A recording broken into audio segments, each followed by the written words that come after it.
What's up, guys? This is Carter Thomas with Coin Mastery TV. Make sure you go and subscribe for the podcast at coinmastery.com/iTunes.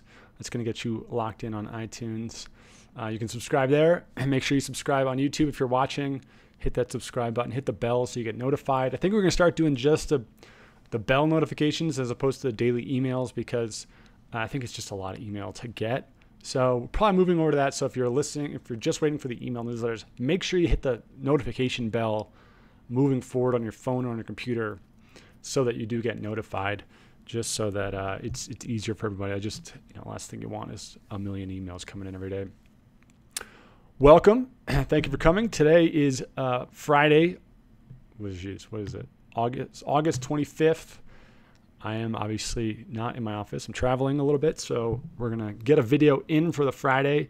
One that's actually very interesting today, talking about some new opportunities and also some new, macro trend stuff. But I really do, there's a couple of really things that I think you guys will be really interested in.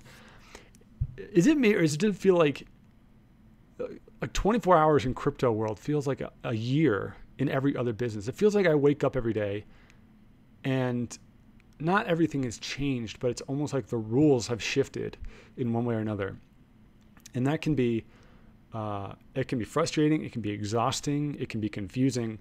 And I think that that has probably been the hallmark of this week, with the amount of just sheer info coming in. I'm not saying that I have the answers for you at all, but I do think it's important to recognize that this is just, even if we've been in this for a few months, or even if we think about the future as one way, like it can just change like that. And that's why it's so important to have these discussions and at least start thinking about, well, what would happen if Bitcoin went to 20,000 tomorrow? What would happen if Bitcoin went to 1,000 tomorrow? What would happen if all my altcoins exploded? What would happen if they went away?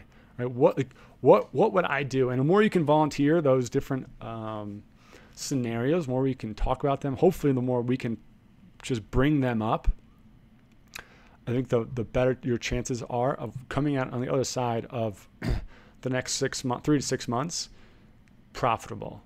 Right? And that's really the goal at the end of all this. Yesterday, we talked, or I should say, Bitcoin was just really the name of the game. In the afternoon, they got this massive surge in volume. Not entirely sure where that came from, but it's probably some people that finally just saw SegWit coming through and were excited about it.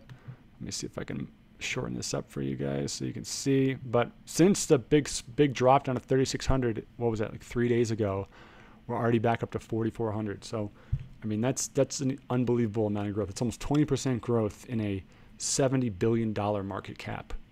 That is unbelievable to think about. And it also shows that Bitcoin is still just the biggest terminator. One quick thing, just be super clear about yesterday's video. While I do think that Bitcoin is the thing over the next 5 years, I think that that's probably going to be where all the best returns come from.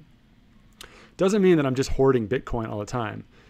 It means that when I look at altcoins, when I look at my portfolio, the only reason I have altcoins moving forward is to either scalp trade them to get a bucket of them for free, or scalp trade the whole thing and then get, it stacks onto my Bitcoin or not.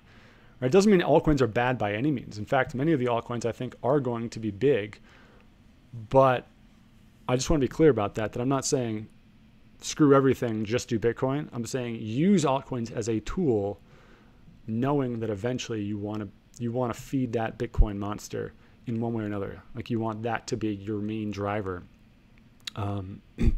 as a long-term investment, right? Over the next month or whatever, who knows what the price. I mean, I think the price is going to keep going up to the high 4,000s, maybe even 5,000, and then we might see some sort of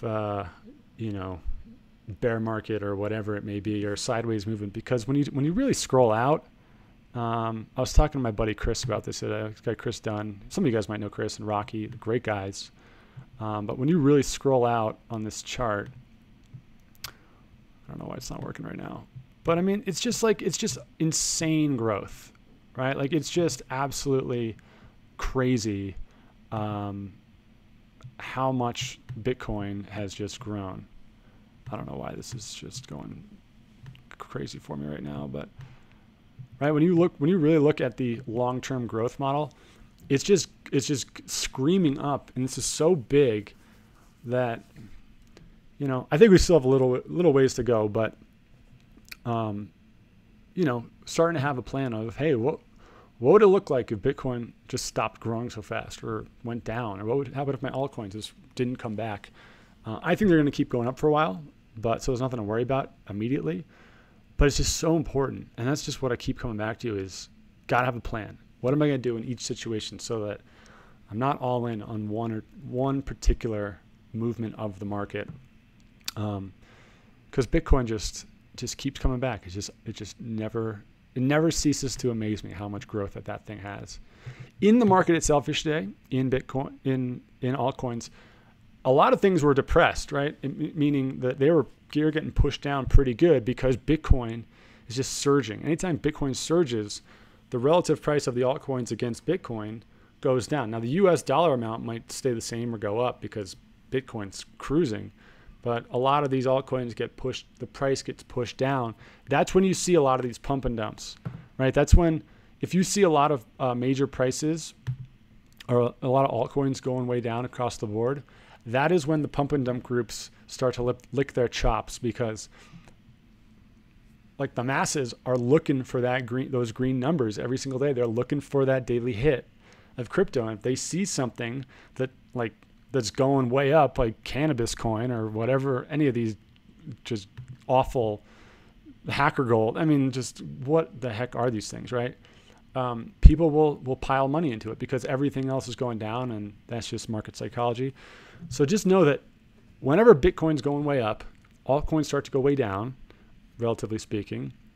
That is when you see the pump and dump groups come out of the woodworks and just start hammering the charts to get your attention. Remember, Bittrex is really a marketing platform more than anything else right now, which is also why you don't worry about, if you see, your ADX going down a little bit, because it's just getting artificially pushed down by Bitcoin. When Bitcoin starts to go horizontal again, or even go down, you'll see that recover pretty quickly, things like that. So nothing too crazy. I personally I'm just going to try to take a break from the alt market stuff for a couple of days. That's really my plan for the weekend, because I just gotta take a step back and let it do its thing, and then next week come in and hammer it. One thing that's really interesting that you guys should definitely go check out is Ethfinex, ETHFINEX. Bitfinex, which is one of the biggest margin exchanges, I should say, for Bitcoin, is creating Ethfinex, partnering with 0x, right? So they're creating a token-based exchange, decentralized exchange, kind of leveraging the brand and probably some of the tech of Bitfinex. And they're also having an underlying coin called NEC, which is the Nectar token. I have not researched the Nectar token. I just read about this last night.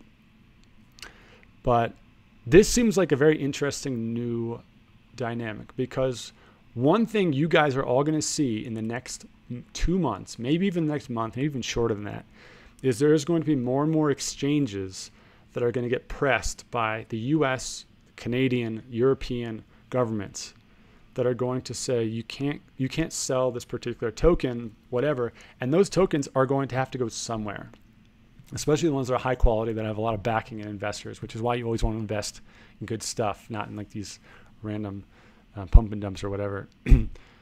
Ethfinex is building itself on a decentralized platform. Now, will it be immune to this decentralized model? I mean, to the regulation model? I don't know. I can't say that, but I do know that 0x is based out of Cayman Islands. The exchange will be decentralized. These coins are going to have to go somewhere, and so they're going to have to move to whatever the new Bittrex might be, assuming this happens. This might be a good anticipatory platform to keep your eye on, right? I don't know how you can get Nectar token right now. I looked through briefly. Nectar token is not intended to raise funds, not be sold to ISO. It might just be through, this is all this language, right, on this Medium post. This is just done for security, regulation reasons. But getting Nectar token, checking out Ethfinex, being an early adopter, getting on this early, I would recommend this because I think that the exchange stuff is going to be a very big deal. And there's going to be a lot of money moving around over the next couple of weeks, couple of months with exchanges. This is something really to keep in mind if you want to get the kind of same, 0x, district 0x type of situation where you get something that has immediate arbitrage opportunities. Binance is kind of what they're doing in China for the same problem. So Ethfinex, check it out. I think it's going to be an interesting one. Now, the last thing I want to talk about, this is going to be a pretty short video today because I have to go somewhere, but we'll be back rocking next week. The theme of this week is obviously just the question: how do you make the most profit in crypto at this time? Right? The worst feeling I think would be to wake up in 5 years and look back and be like, man, not only did I not really crush it, I had the opportunity to crush it. Like I was in it and I didn't capitalize on it. I think that, to me at least, that really keeps me up at night. And I think Bitcoin is going to, putting as much money as I can into Bitcoin is going to be a very, very good model. I think the privacy coins is going to be a consistently good model. I keep coming back to that because I think it always has a use case. And then the altcoin stuff, the swing trading, I think will always work, right? Because technical trading and financial markets always have those opportunities. So I think that's always going to be good. Within that world, I think algorithmic trading is going to be interesting, right? I'm running a couple algorithms on Poloniex that are having, we're just testing it out with like mean reversal stuff. Many of you guys have emailed in and let me know a couple algorithmic trading programs you're using, some of which are working really, really well. And I think that's going to be interesting, even to the point of like high frequency trading stuff. Especially when we can get past this whole, like the fees. The fees are what's so ridiculous right now. So that's kind of the trading world. So you get the hold world, you get the trading world. And then the third is the ICO stuff, which is really venture capital for crypto. And I think that this is, if you don't have the ability to keep buying in, right? If you don't already have a lot of money, or you don't want to necessarily deploy a lot of your fiat, I think that the only way to really get to the next level financially is you got to have something that goes really big. The obvious examples that come to mind are Ethereum, which many of you guys probably, that was one of the the free samples you got in to get you hooked on crypto, right? Like you bought a couple of Ethereum at $50 or $10 or $100 and you're like, oh man, this is unreal. Neo, AntShares, Stratus, a lot of these are people that bought in with a couple $1,000 and now they have like $500,000. I mean, like life-changing money. And I think that those home runs potentially could still work, could still happen, right? I mean, like Civic, if Civic becomes a really big company that becomes an institutional identity solution, that could go huge. 0x, if that decentralized exchange correctly, that could go, District 0. I mean, all these could go big in a couple of years because, that's why you buy them, you believe in them. But I also think that there's a big opportunity with not necessarily the long-term wins. I mean, that's like that's the generational wealth stuff. I'm talking about immediate arbitrage situations. And what I do, I would say half the day, is I try to get in touch with people who have access to deals that I don't have access to, or that the general public doesn't have access to. And the reason I started this channel, to be perfectly honest, is to build a network, is to have people like you reach out and me to be able to reach out to you and get on the phone so that we can potentially work together. The reason I don't do the, hey, here's what the 5 hottest ICOs are this week is because that's not really going to attract the kind of people that have access to the things that can make you $5-10 million bucks, right? Like I don't, that's really the level of playing that this business can offer. And I kind of look at it like, if you're not looking to make 50 million bucks in this business, like, yeah, I mean, that's fine, but the opportunity is there. Even if you don't have a lot of money, the opportunity is there. And so through that networking exercise, meeting people that have access to these deals, and what you may or may not know is many of these ICOs, let's use, I have no idea what these ICOs are. Let's use Red Ticket. Who knows if Red Ticket's any good or not? I have no idea. But there are funds, or there are people, there are institutional investors that have already talked to Red Ticket, right? They met Red Ticket at an event, or they know the founder, or they got pitched with a deck or whatever, and they think Red Ticket looks good. This is all theoretical for Red Ticket, I don't know. And Red Ticket says, cool, in our ICO allocation, or our token allocation, we have 10% reserved for, big investors, right? Like investor groups, like the institutional guys. And if you want, you can invest into that pocket of money. And let me see if I can pull this up here. Project ICO. Oops, 0x Project ICO. Because these guys,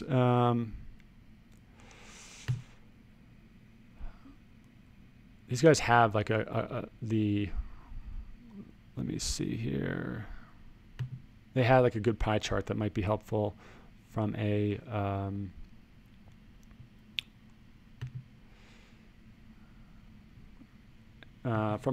just from a visual standpoint. But either way, the ICOs, they allocate a certain amount of tokens for people, and they give a very big discount to big buyers. So if I was to go to an ICO and say, listen, I can get you, I want to buy in the pre-sale, and I can deliver 200 Bitcoin. Like I'll buy 200 Bitcoin worth of your tokens, or whatever, like 5,000 Ethereum, whatever it works. They will give me, let's say, a 40% discount on the public price. So if the ICO is going to offer the public at $1 per token, if I commit to, let's say, 200 Bitcoin early before the ICO, they'll sell it to me for like 60 cents. So there's an immediate 40% arbitrage built in if I can deliver that kind of money. The only caveat to that is that there's a lockup period. This is true with IPOs as well in publicly traded companies. If you go public, if you worked at Snapchat and you got some shares, when you go public, you can't sell those on the market for typically 6 months, right? Sometimes it's 18, usually 6 months. Because otherwise people would just dump a lot of their shares, and it would mess up the pricing of everything. So there's going to be a lockup period where you got to hold those coins, or you don't get those coins for, let's say, 2 months or 3 months or 5 months or whatever.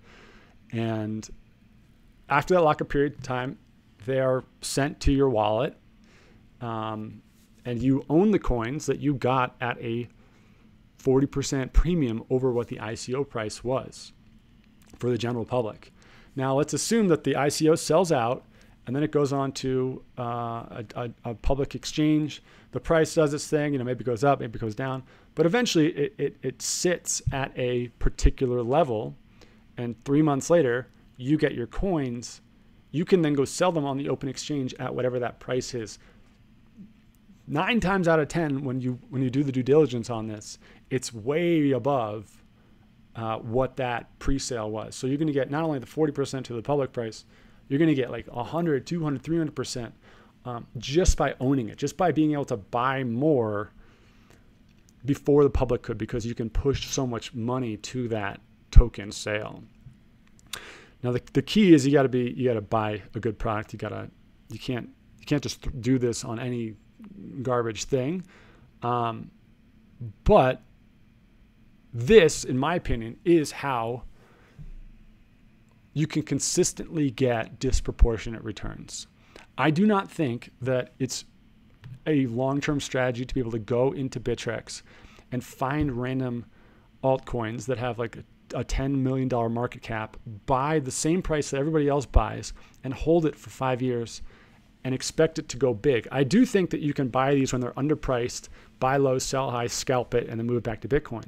But I think that if everybody else has access to the same prices you have access to, it's really difficult to win, to get the disproportionate gains. And the only way I've seen this happen, and this happens all the time in Silicon Valley, is getting better deals on really good ICOs by doing collective buying, right? Unless you have a couple hundred Bitcoin to buy as an institutional investor yourself, which some people do. But usually you do this as a syndicate, right? This is what they do with AngelList. You can go check that out on angellist.com. And CoinList is going to start doing this. That's who did Filecoin, all that sort of thing. So this is really interesting. And I'm talking to a couple of funds, one of which is a guy that I'm good buddies with.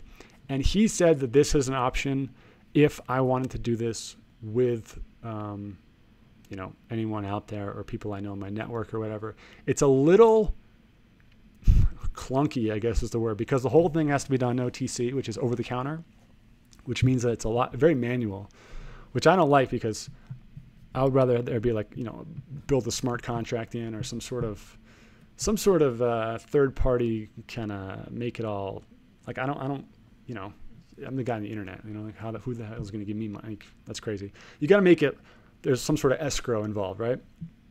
But there's a big opportunity where if myself and anyone out there pooled our money together, give it to a very, very credible fund that has a insane track record with hundreds of millions of dollars available. They go out, they already do all the due diligence. They are putting their own money into these, but they have extra room in their pre-sale allocations. Let's say 300 Bitcoin, 100 Bitcoin, whatever. And they come to me and say, listen, if you and your crew want to put money in, you can get the same terms we do. You just got to, deliver the money. We'll package you into our particular buying terms. This, I think this is how people can and will make. This is like the next round of huge dollars. This is not crystallized. There's a lot more to it. There's a lot of legal things I got to look up in terms of regulation and fiduciary responsibility, all that sort of thing. But this is the kind of thing. This is the kind of thing that comes when you start asking questions about what's the most profitable way to capitalize on this. These are the kind of opportunities that you start to see and think about, because you got to do things that nobody else can do, right? Like finance is a very competitive game. You got to beat people. You got to get better access. It's not about going on Bittrex and going to page 9 and finding some random thing that nobody's willing to put money into and hoping that 1% might go big, right? That doesn't work. The way it works is you got to get better deals because you know the right people, and you get access to better deals because you get more money behind you. That is how the financial and hedge fund worlds work. And by doing that, it's obviously never a guarantee, but the kicker is you're already partnering with a fund that's doing the due diligence on your behalf, right? They've already vetted it, and they're putting their own money in, and they have their own investors and responsibilities. So you know that they're betting on it working out. And at the very least, you can arbitrage it because you're getting a better deal. You're buying below market rate by a lot. So this is definitely something that the Bitcoin thing is definitely feeding altcoin scalp trades into Bitcoin. That's a no-brainer. I will continue to that. That'll be first half of my day. That's what I'll focus on. But I do think that finding good deals, creating syndicates of people that are interested in a particular deal, pooling the money together to get really good terms.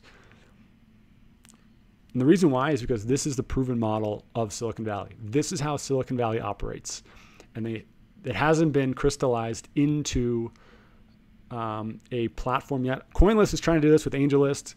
My buddy, who is very high up at AngelList, this is what they do. But it's just so new that no one's really done it yet. And there's a big opportunity there. So I think that this is really it. If you're interested in stuff like this, hit me up. I think the best thing to do would probably hit me. Don't hit me up. That's not going to be very formal. Go to let's say coinmastery.com/syndicate SYNDICATE, and I'll have a Google form there. I'll set one up right now, and you can just put in your name, your email address, if you're interested, and if you want to put in how much, like the level of it. There's no commitment. Be like, I could put in half a Bitcoin. I can put in 1 Bitcoin. I can put in 10, 50. I mean, I have no idea. If you don't want to put whatever, put in whatever information you want. I think that this is interesting. I think that this is a big opportunity. And as I get these kind of deals, which I'm going to be a part of personally, there's no reason why, like the more money we can pool together, the better deals I get, the better deals. I mean, it's just like a win-win, right? And that's what I've always wanted. I don't want to feel like I'm selling you stuff and then it's like a give and take. It's more like together we all win, right? That's really the way that good marketing should work, or at least in this kind of situation. So yeah, coinmastery.com/syndicate. I'll set up a Google form after this video. It'll be there. Check it out. I'll put a link below the YouTube video just for easy access. And I don't know. I think that this, assuming this works, right? Assuming that we can make the group buying logistics work. I don't know. I think that this could be. I hope I look back at this video in 3 years and I'm like, that's what I did before I bought the place in Ibiza and got the Ferrari. But we'll see. Anyway, thanks everybody for watching. No videos this weekend because I gotta be working. Maybe on Sunday, but probably not until Monday. Back in action, rocking and rolling. Make sure that you share this or tell somebody about this video. Share it on Twitter. Share it on Facebook. Tell them to sign up for the newsletter or go to sign up for the syndicate if that's something that's interesting. Stoked to hear. Let me know what you think about this idea. Like assuming everything was bulletproof in terms of I guess trust is the word, but what do you think about it, right? Like, does this make sense to you? Is this something that is appealing to you? Why or why not? I'm just interested because I do think that this is. I'm stoked about this. So terrific, guys. I hope you have a terrific weekend.